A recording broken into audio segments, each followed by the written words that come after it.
15-Minute Mondays, your kickstart to week high-energy 15-minute episode on the Success Blueprint. I'm your host, Daniel Greg Johnson. Let's get right into it. Hello everybody, welcome back on the Success Blueprint. It is this time of the week, 15-Minute Monday. I hope you had a fantastic weekend. I'm glad that you are back. Thank you very much again to you for giving me time of your day to listen to my content. Means a lot to me, takes me a lot of work. It's countless of hours of researching, editing, cutting, recording, and also just getting into new topics, finding new things to share, interesting things that I've seen, that I've read, that I've learned along the way, and other stuff where I just take something and put my own twist to it. So thank you for coming back every week. Please share. If you just give this podcast on to one more person that becomes interested, the tribe grows. And I feel that every single person that listens to this podcast, potentially that episode might be something that really takes them out of a dark place or just assists and helps them in something in daily life or in business. So I would be really grateful if you spread the love, and thank you for coming back over and over again, joining the tribe.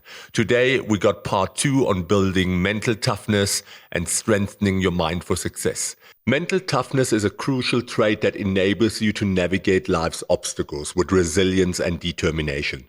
And this quality goes beyond just having a positive attitude. It involves a combination of cognitive, emotional, and behavioral capabilities that allow us to thrive in the face of adversity. Don't get me wrong, mental toughness is not about you running around acting as the hammer and everything around you is a nail. It's about operating from a place of clarity and focus, emotional agility, emotional equilibrium in the face of adversity, stress, and external influences. You zoom out, you get an overview picture, and you act from a place of focus, clarity, data-driven, and intellect. That is what mental toughness is about, that you can withstand the external influences when you get under pressure and still make good decisions. And mental toughness is something that will help you not only in your personal life, it is very important in your business life, as a leader, as a supervisor, manager, peer, even in your relationships and your personal business. It is really important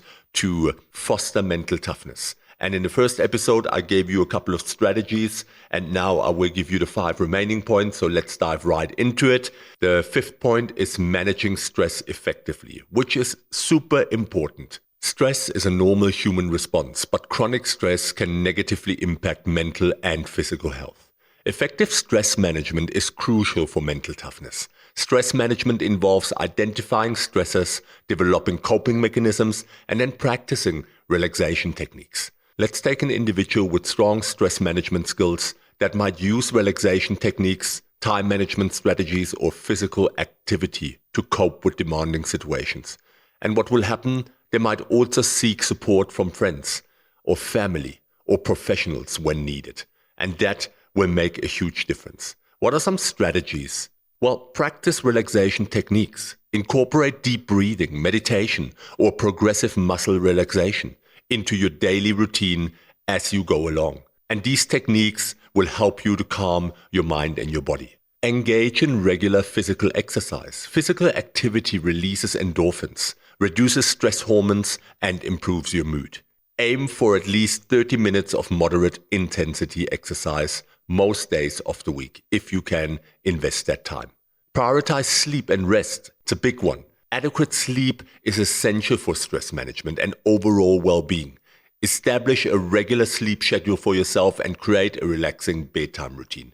That will make a huge difference when you come and your battery is depleted. Let's say you arrive at the office and you got a hectic meeting and then your battery is only on 50%. Well, then you're not operating from a place of mental agility and mental equilibrium. Then you are just depleted and you won't contribute in the same way. And the same applies if you go into a critical discussion or something that you want to discuss with your partner or with your friends.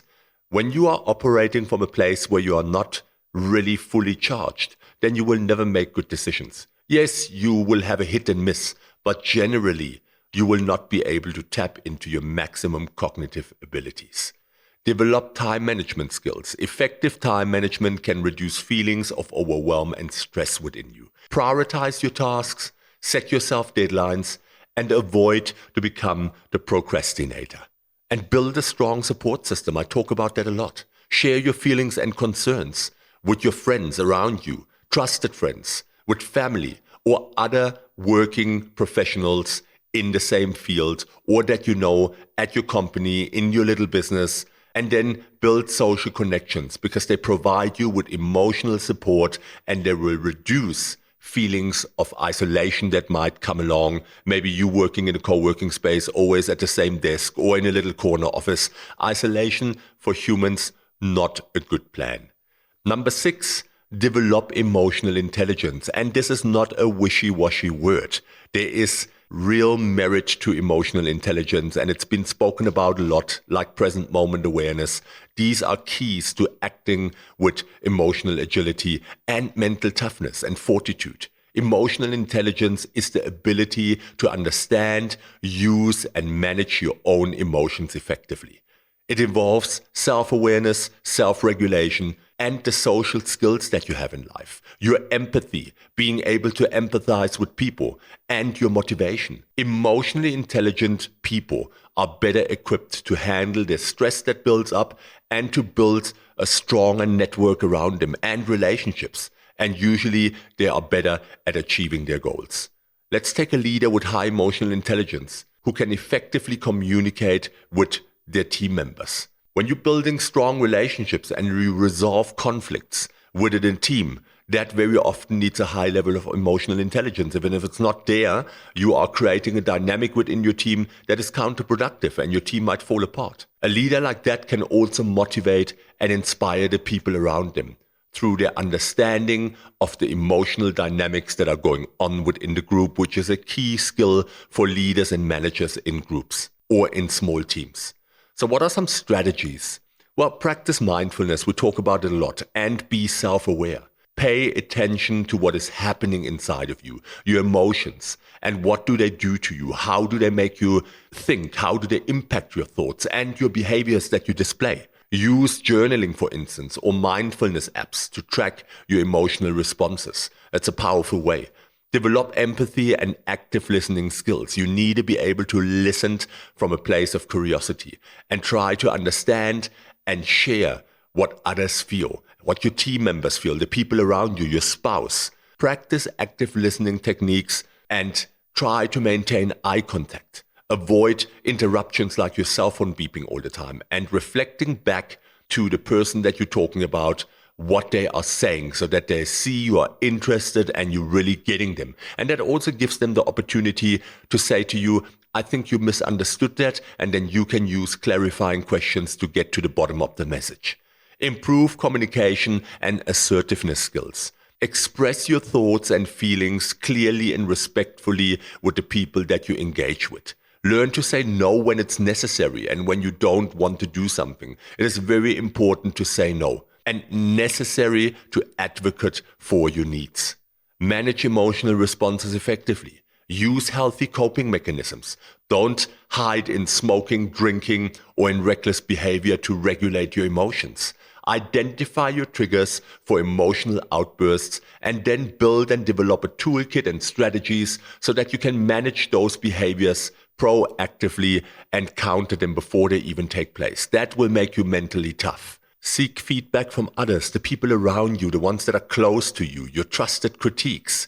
Do 360-degree feedback in your company as a leader, as a manager. That will give you data. Ask those people that you trust for input on your emotional intelligence, on the way that you respond in tough times when the heat is turned up, and be open to constructive criticism and use it as an opportunity for growth.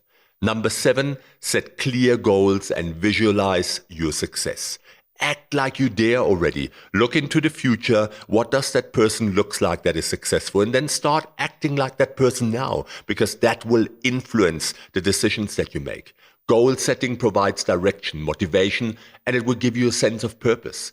If you do visualization, it's a mental rehearsal technique that you will use to enhance your performance, and it will help you build confidence from within.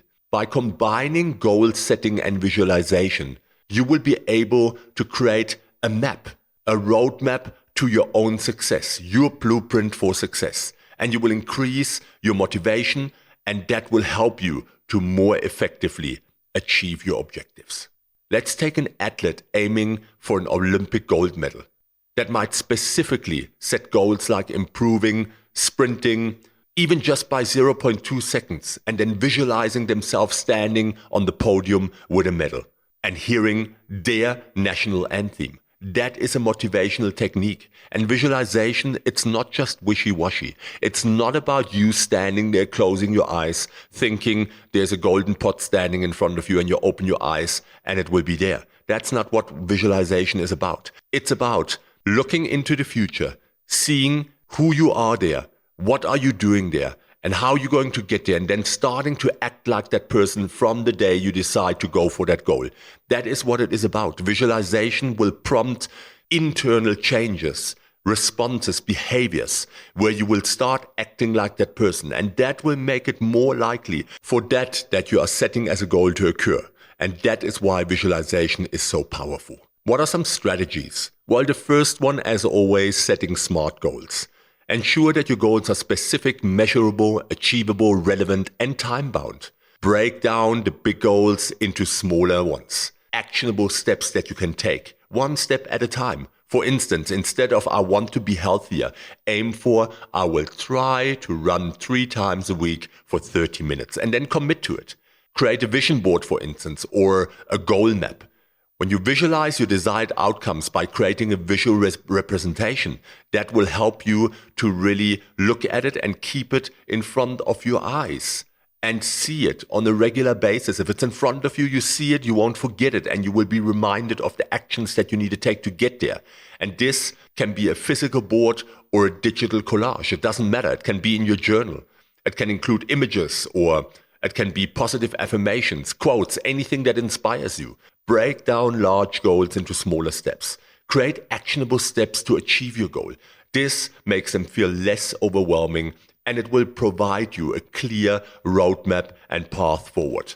For example, to write a book, break it down into chapters, and then outlines, then daily writing targets. Or say to yourself, I'm writing at least 50 words or 100 words every day. That is taking action, and that is going to bring you forward on your journey to writing that book. Visualize your success regularly because it reminds you and it will prompt you to act in that way. Imagine yourself achieving your goal in vivid detail. Feel it in your body, your senses, everywhere. Use all of them, the senses that create that compelling mental image. Practice visualization daily or before you are heading out for a challenging task, discussion, or something like that. Monitor progress and adjust goals as needed. Stay realistic. If you see it's unattainable, maybe you have to draw back and do it in a different way. Maybe you went for step 5 before you had step 1.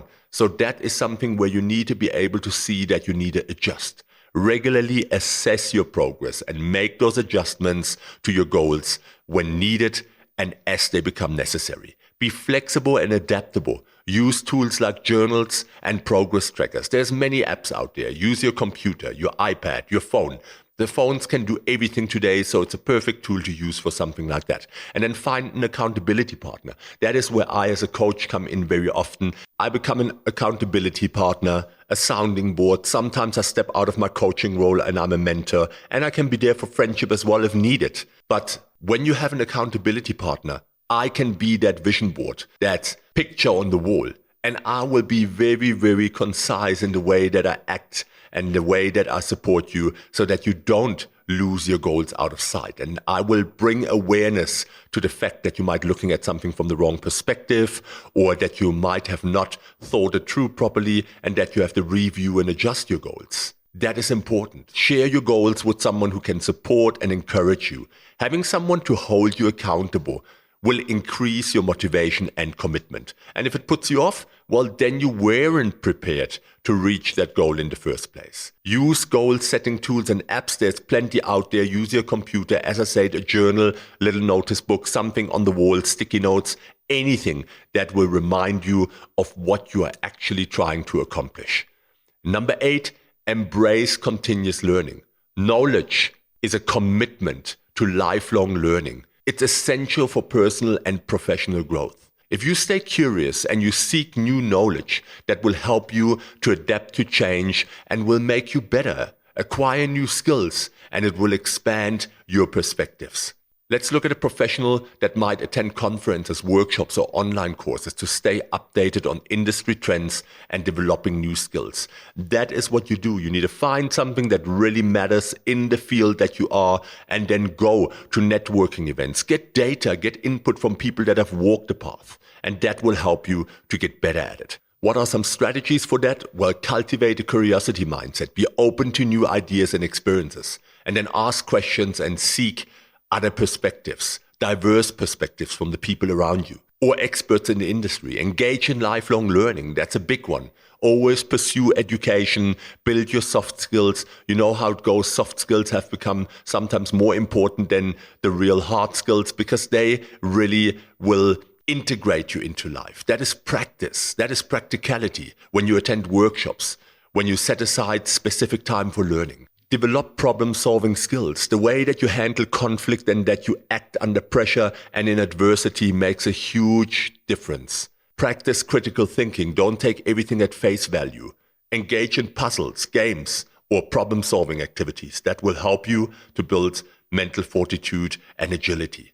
Embrace technology. That's important. It's a big one these days with AI and generative AI. If you don't want to use it for you, then at least understand what it can do to throw stumbling blocks into your way. Why will you be slower than other people with certain activities? You have to understand it. Use online resources, tools, platforms, and explore educational apps, online courses that can help you to just stay ahead of the curve. And seek out mentors and coaches like myself.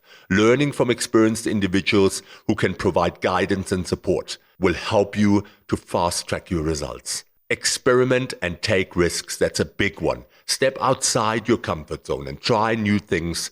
Embrace failure as learning opportunities because, as I always say, magic and growth happens outside of your comfort zone. And number 9, build strong relationships. What are some strategies for that? Nurture existing relationships, invest quality time, active listening, and shared experience in maintaining strong bonds with your friends and your family. Expand your social circle. Don't get stuck to the same people. We like our confirmation bias. We like to level and we like to sit there in comfort. But look for people that challenge you, that don't say yes to everything that you say, that are critical in their way of thinking. That is what's going to bring growth into your life. You know, hobbies, professional goals, and then meeting people. Practice active listening. That's a big one, comes over and over again. You need to develop strong communication skills by focusing on understanding the speaker's perspective and then really ask curious questions. Curious questions are the thing. Offer support to others. When your cup is full, it spills over and then you share with other people. And that is important. To volunteer, give your time and your assistance to friends, to family, and to clubs. And that will give you purpose. Join support groups if needed. Connect with people who share similar experiences and challenges. And develop empathy and understanding. That's a skill that you need in everyday life. Try to see things from the other people's perspectives. Practice active listening and avoid to judge. Whenever you start judging, you are depriving yourself of the opportunity for growth. And the last one, create a sense of purpose. Having a sense of purpose and meaning in life will provide you with a strong foundation and it will build mental toughness. If you have a clear purpose, it will help you to be better in overcoming challenges and you will find motivation and perspective. Strategies for that: identify your values. Clarify what is important to you and what you stand for. Reflect on your core beliefs and principles. Discover your passions. Explore your interests and look what you really want that brings you joy and fulfillment. And then play with different things. Experiment. Set meaningful goals. Align your goals with your key values and your passions, that you live in alignment with yourself. It's not important that you live in alignment with everyone else, but with yourself. Create goals that contribute to your purpose and not deplete yourself by contributing to other people's purposes. Contribute to something larger than yourself. Isn't that always a thing? things that are bigger than ourselves, volunteering, community service, all those kind of things that give you purpose and they give you happiness. Practice gratitude. Focus on the positive aspects of your life. Look at this present moment and decide what is good in my life right now, because that is what you need to find appreciation for. Develop a personal philosophy or belief system, your own one, not the one that is formed by your social economic circumstances, by your friends, by your parents, and old overhauled systems. Find your own philosophy and your belief system, and this will provide you guidance and meaning in life. Building mental toughness is an ongoing process that you have to be engaged with all the time, and that will make you either a superstar or you will stay average and level with everyone around you. Mental toughness is something that you have to remind yourself every day. And by incorporating these pillars that I've discussed with you into your life, you will enhance your resilience, overcome challenges better, and you will release that full potential and unleash that beast within you. I promise you, if you do this, this will make a difference. So would you like to focus on a specific pillar or aspect of mental toughness? Well, let me know about it. Give me feedback. Let me know what you thought. Sorry, this one was a long one. It was really important for me to share this with you. I hope you had the time to listen to the end or maybe split it up in two. And I hope that this was something that you can value, that you can use as a toolbox. Thank you very much for listening. If you have any comments, please share them with me. Give me feedback. Give me your thoughts on mental toughness, and maybe there's something that we can do as a follow-up. I hope that you have a fantastic week. Thanks for giving me your time. Tribe, this is the beginning of the week. Go out there, be mentally tough, be mentally agile, and change the world around you. This is Daniel, your host on the Success Blueprint, with my promise, I'll be back. Take care.